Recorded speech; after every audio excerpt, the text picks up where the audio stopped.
రోజు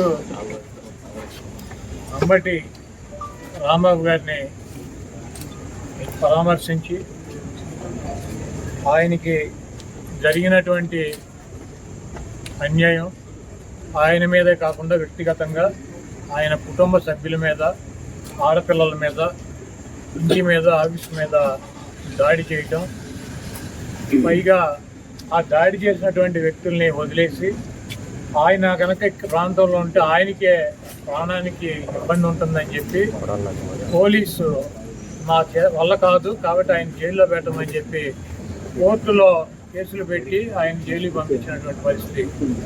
ఈరోజు ఈ రాష్ట్రంలో వైఎస్ రాజశేఖర రెడ్డి గారితో పాటు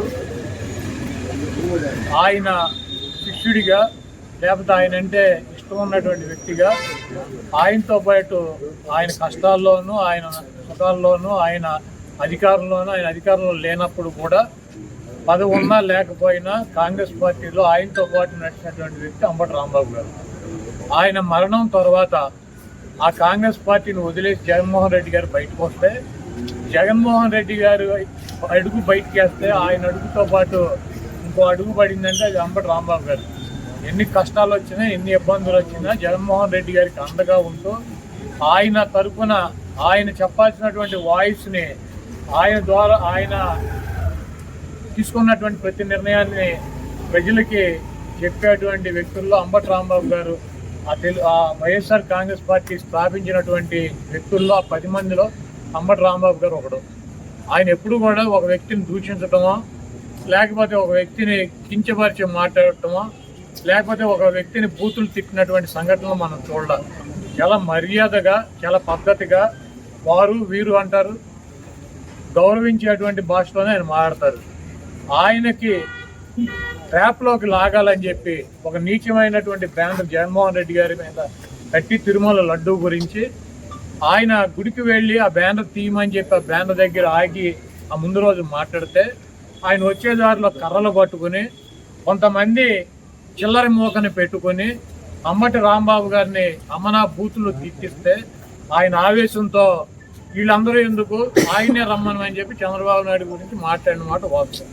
అయితే ఇంటికి వచ్చి రియలైజ్ అయ్యి ఆయన ఏం చెప్పాడు, నేను ఆవేశంలో తప్పుగా మాట్లాడి ఉండాల్సింది కాదు, కాకపోతే ఆవేశంలో మాట్లాడాను కాబట్టి ఆ మాటలు వెనక్కి తీసుకుంటున్నానని చెప్పి అపాలజీ చెప్పాడు. అయినా కూడా ఏదో అంబటి రాంబాబు గారి ఇంటి మీద దాడి చేస్తే ఈ రాష్ట్రంలో ఉన్నటువంటి వైఎస్ఆర్ కాంగ్రెస్ పార్టీ మొత్తం తీసేస్తారనుకున్నారా? జగన్మోహన్ రెడ్డి గారు ఎట్టి పరిస్థితిలో తీడు. ఏ కార్యకర్త కూడా వెనక్కి తగ్గేటువంటి పరిస్థితి లేదు. దాడి చేయటం కాకుండా ఇంట్లో ఆడవాళ్ళని బూతులు తిట్టడం, ఆడవాళ్ళు ఉన్నటువంటి ఇంటి మీద దాడి చేసి కార్లు పగలు కొడతాం, ఇల్లు పగలు కొడతాం, ఆఫీస్ పగలు కొడతాం. ఈ చేతగాని పోలీసులు దగ్గరుండి కాపలాగా ఉండి ఇవన్నీ కూడా చేయించినటువంటి కార్యక్రమాలు. ఆయన అరెస్ట్ చేసి జైల్లో పెట్టారు. ఇప్పుడు ఏమైంది? 18 రోజుల్లో ఆయన బయటకు వచ్చాడు. ఈరోజు వైఎస్ఆర్ కాంగ్రెస్ పార్టీలో కానీ రాష్ట్రంలో కానీ ట్రెండింగ్లో ఉన్నటువంటి హీరో, సూపర్ హీరో ఎవడంటే అంబటి రాంబాబు గారు. ఆయన్ని మా పార్టీలోనూ ఈ రాష్ట్రంలోనూ ఆయనకు ఉన్నటువంటి ఆయన ఒక 40 సంవత్సరాలు 30 సంవత్సరాలు సంపాదించుకున్నటువంటి ఇమేజ్కి 3 ఇమేజ్ తెచ్చిపెట్టారు ఆయన. కాబట్టి మీరు ఇంత దుర్మార్గంగా వ్యవహరిస్తున్నా కూడా, మీరు అప్రజాస్వామ్య పద్ధతిలో వైఎస్ఆర్ కాంగ్రెస్ పార్టీని అణచివేయాలని చెప్పి ప్రయత్నిస్తున్నా కూడా, మీరు జైల్లో పెట్టినటువంటి ఏ వ్యక్తి కూడా రాజకీయాలు వదిలేసి పారిపోలేదు. ఇది గుర్తుపెట్టుకోండి. ఏ వ్యక్తి కూడా తగ్గేటువంటి పరిస్థితి లేదని చెప్పి ఇంకా బలంగా జగన్మోహన్ రెడ్డి గారికి మద్దతుగా మిమ్మల్ని ఎండగట్టేటువంటి కార్యక్రమాలు తీసుకుంటున్నారు. మీ ఎర్ర బుక్కులకి, మీ పసుపు బుక్కులకి ఇక్కడ భయపడేవాడు ఎవడో లేడన్నది గుర్తుపెట్టుకోవాలి. నిన్న లోకేష్ చెబుతున్నాడు, జగన్మోహన్ రెడ్డి గారి పేరు రాశారా అని అడిగితే, జగన్మోహన్ రెడ్డి గారి పేరు ఉందో లేదో మీ త్వరలో తెలుస్తుంది. మీ మామయ్య బాలకృష్ణ గారి డైలాగ్ ఒకటి ఉంటుంది, నాకు నువ్వు ఎదురొచ్చినా నీకే ప్రమాదం, నేను ఎదురొచ్చినా నీకే ప్రమాదం. అలాగే ఆ బుక్లో నువ్వు జగన్మోహన్ రెడ్డి పేరు రాసినా నీకే ప్రమాదం, లేకపోతే జగన్మోహన్ రెడ్డి గారు ఏదైనా బుక్లో నీ పేరు రాసినా నీకే ప్రమాదం. కాబట్టి జగన్మోహన్ రెడ్డి గారిని తక్కువ చేసో, జగన్మోహన్ రెడ్డి గారిని భయపెట్టో, జగన్మోహన్ రెడ్డి గారిని నైతికంగానో లేకపోతే అబద్ధాలు చెప్పో దెబ్బతీయాలన్నటువంటి మీ కుట్రలు శాశ్వతంగా ఫలించవు. ఏదైనా ఒక ఎన్నికల్లో ఫలిస్తాయి. అదేవిధంగా అంబటి రాంబాబు గారు లాంటి స్వచ్ఛమైనటువంటి నిఖార్స్ అయినటువంటి వైఎస్ఆర్ కాంగ్రెస్ పార్టీకి, జగన్మోహన్ రెడ్డి గారి కుటుంబానికి అండగా ఉన్నటువంటి వ్యక్తుల్ని మీరు ఇబ్బంది పెట్టడం వలన భవిష్యత్తులో దెబ్బకు దెబ్బ మీరు కూడా ఇటువంటి ఇబ్బందులను ఫేస్ చేయాల్సినటువంటి పరిస్థితి తప్పకుండా ఉంటుంది. వాటన్నిటినీ తట్టుకొని నిలబడగలమన్నటువంటి శక్తి సామర్థ్యాలు కనుక మీకు ఉన్నాయంటే ఎస్ రండి, దమ్ముగా వచ్చి మమ్మల్ని ఏం చేయాలనుకుంటున్నారో రాంబాబు గారినో నన్ను లేకపోతే మాట్లాడే వాళ్ళని ఏం చేయాలనుకుంటున్నారో చెయ్యండి. అయితే పక్కాగా ఒకటైతే చెబుతున్నాను, జగన్మోహన్ రెడ్డి గారు ఇక్కడ ఉన్నది మీ పిరికి చేష్టలకి, మీ బుడత ఊపులకి బెదిరేటువంటి ప్రసక్తి ఉండదు. 2029లో జగన్మోహన్ రెడ్డి గారు మళ్ళీ ముఖ్యమంత్రి అవుతాడు. మేమందరం జగన్మోహన్ రెడ్డి గారికి అండగా ఉంటాం.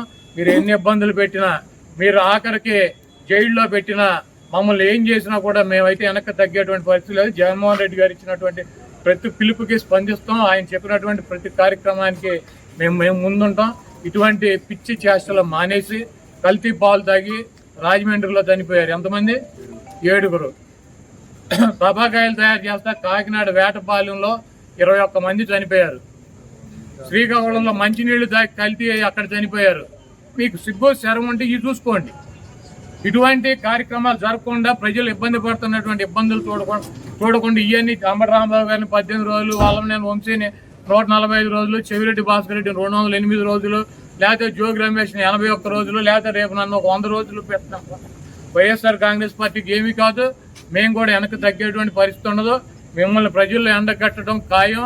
రేపు జగన్మోహన్ రెడ్డి గారు ముఖ్యమంత్రిగా ఈ రాష్ట్రంలో అధికారంలోకి వచ్చిన తర్వాత ఈ కార్యక్రమాలు చేసినటువంటి అధికారులను కానీ, వాళ్ళకి తొత్తులుగా పనిచేసి మా ఇళ్లు పగలు కొట్టించినటువంటి అధికారులు కానీ, వాళ్ళకి అడుగులకు మడుగులు ఎత్తి ఫిజికల్గా అంబటి రాంబాబు గారు లాంటి ఎక్స్ మినిస్టర్లని ఫిజికల్గా అరెస్ట్ చేయాలన్నటువంటి వ్యక్తులు కానీ ఎవరిని వదిలిపెట్టేటువంటి పరిస్థితి ఉండదు.